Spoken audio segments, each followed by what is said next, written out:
Brittany Cooper, professor of Africana Studies at Rutgers University, and Jason Johnson, professor of political science at Morgan State University, join me tonight. Your reaction to the president's spokesperson calling for Jemele Hill to be fired? Just appalling. One of the problems that we have in this country is that we still think that the problem with racism is the people who call out racism rather than racists themselves or rather than racist behaviors. Jemele Hill is really at the, is in a tradition of black women in this moment who are saying white supremacy is the problem and we should take every opportunity to name it for what it is. And it's particularly egregious that we are mincing words about white supremacy in the moment after Charlottesville. What will it take for us as a country to say we have a problem with racism? We have a president who made it into office by stoking the worst and most base racial impulses of white folks in this country, not only in the working class, but also middle class white folks. And that if we don't want this to destroy our country, then we're going to have to tell the truth about it. That if we don't tell the truth about it, then it's a problem that we can't confront. Jason, there's sort of two issues here, right? There's what Jemele said, and then there's the idea of the White House saying from the podium a private citizen committed a fireable offense by critiquing the president, which really I thought was quite something. That is not something you see every day. Well, it's something we see from this administration, Chris. And I also see a problem with ESPN. From the White House standpoint, I'm not surprised. Donald Trump is a white supremacist sympathizer. We know that. We've seen it. And black women are the kryptonite to this administration. I don't care if it's April Ryan or Susan Rice or Maxine Waters. They are terrified of black women. Whenever a black woman says something about this administration, they're quaking in their boots.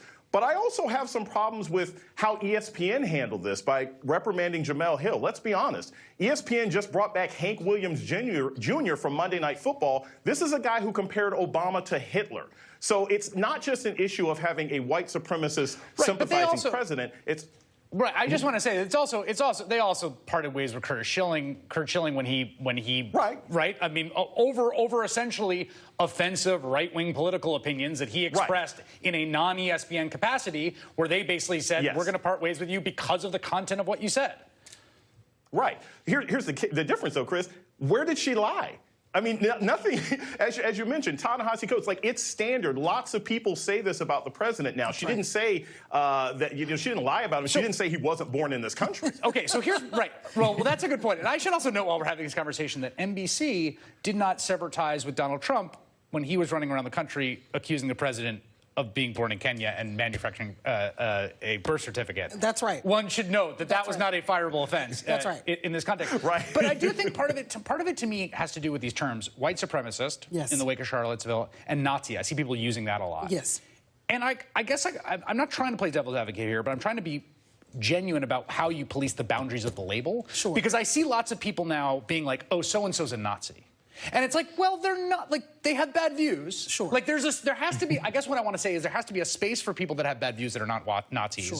Or a space for people whose race views aren't good or politics aren't good. Sure. Who aren't white supremacists. Sure. Or maybe that term needs to be expanded. Sure. I mean, look, I think precision is right, but here's the point. Jemele Hill was precise. She's right in this instance. She is not a marker of folks who are using this moment around, what we're calling identity politics in this way to dismiss people and to malign them because we don't agree with them. This is not the same thing. This is calling to conscience and saying, and look, this is also Ta-Nehisi Coates' argument, and people aren't coming after him for the same thing. He says, right, I mean, that's the irony here. Right, it's literally the same argument. That there's something distinct and unique about what Donald Trump did to get into office that we haven't seen in 150 years, that we have to name that because we don't want to go backwards. But part of this also, it strikes me, to Jason's point about ESPN, is that this is a business calculation. I mean, ESPN is trying to get people to watch highlights, and they're trying to get people to watch sports. And there's this fascinating thing that's happening, right? Which is that terrain that was politically unclaimed or whose politics were sort of invisible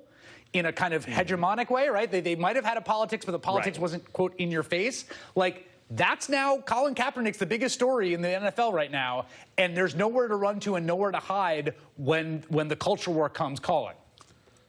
Exactly. And Chris, and here's the catch. there's a silliness here about, well, we're making a business decision because we don't want to offend sports fans. You're offending just as many sports fans by reprimanding Well, her. that's the point, right? I mean, part of my point is if you're ESPN, you're damned if you do, damned if you don't, because this is the way the world works now. Look, here's the point. If you don't stand anywhere, like if you don't stand for something, you'll fall for anything. And it really means that you can't please anybody, so you might as well take a stance. And take a stance on the side of the truth. History is judging and will judge who said what in this moment. And there's a way that we keep letting white racists off the hook because no one wants to offend them. But we should, look, if there's anything that we shouldn't equivocate about, it's white supremacy. All right, Brittany Cooper and Jason Johnson, thank you so much for that. That is all for this evening. Remember to tune in on Friday with my interview with Ta-Nehisi Coates, who will be here to talk about that piece. And a reminder, tomorrow night, Hillary Clinton